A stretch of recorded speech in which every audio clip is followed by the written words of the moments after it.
वो उसी के नाम पे है। पूरे भारत में केवल 12%, आप सोच रहे हैं 12%, और 80% जो औरतें जो है वो यही काम कर रही हैं। तो क्या मैं ये कह दूं कि जो महिलाएं हैं वो अनपेड लेबर है, फुल टाइम अनपेड लेबर है, जो सुबह से शाम तक वहां खेती कर रही हैं। चलो कुल्लू की बात करते हैं, खेती छोड़ो, सेब उगाते हैं आप लोग अपने हस्बैंड्स के साथ, अपने परिवार के साथ। उस सेब का जो पैसा आता है वो आपके खाते में कितना जाता है?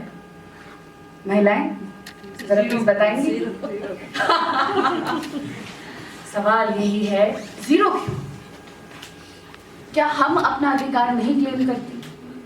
क्या हम अपने हिस्से की, जैसे अभी यहाँ पे किसी आपने कहा कि हम किसी के आगे पैसे अपने हाथ नहीं फैलाना चाहती। अपने अधिकार मांगने का मतलब ये नहीं है कि हम सोसाइटी से रिबेल कर रही हैं या किसी पर्टिकुलर व्यवस्था से जो सेटअप है उससे हम लड़ रही हैं। इसका मतलब ये नहीं है।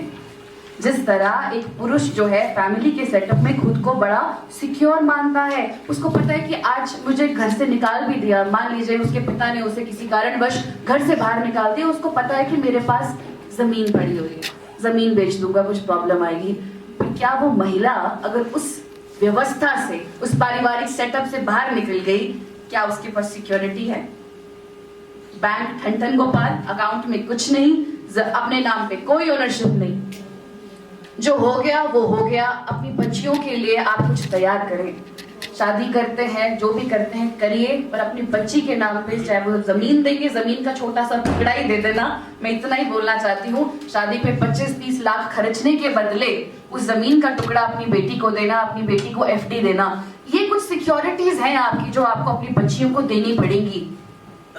और अगर आपको लगता है कि आपके पास जमीन नहीं है, जैसे मैं कांगड़ा जिले से संबंध रखती हूँ, हमारे पास कांगड़ा, ऊना, हमीरपुर, ये बिलासपुर, ये ऐसी बेल्ट है जिनके पास जमीनें नहीं है। ओइंग टू द रीजन, क्योंकि लैंड कंसोलिडेशन ऐसा हुआ है कि हमारे पास वहां जमीनें नहीं है। हम जो बच्चे वहां से निकलते हैं उनको सरकारी नौकरी ही ढूंढनी पड़ती है, प्राइवेट नौकरी ही ढूंढनी पड़ती है। तो बच्चे या तो बद्दी भाग जाते हैं या बाहर भाग जाते हैं, चंडीगढ़ में सालों साल इंडस्ट्रीज में लगे रहते हैं, घर से दूर है, पता नहीं क्या खा रहे हैं। या फिर बच्चा फौज में जाता है।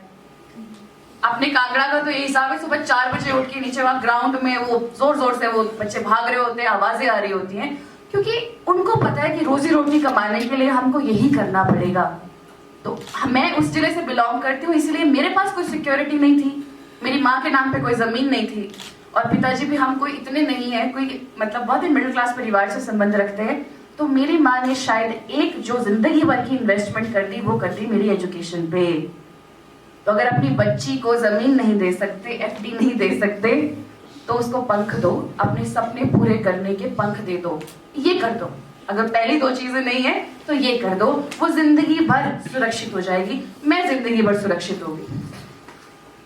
तो ये जो मैं आपको थॉट प्रोसेस बोल रही हूँ, ये मेरी माँ का थॉट प्रोसेस है, ये उन अनेकों माओं का थॉट प्रोसेस है, वो आंचल की मदर का थॉट प्रोसेस है कि मैंने अपनी लड़की को जिंदगी भर के लिए सिक्योर कर दिया। मैंने वो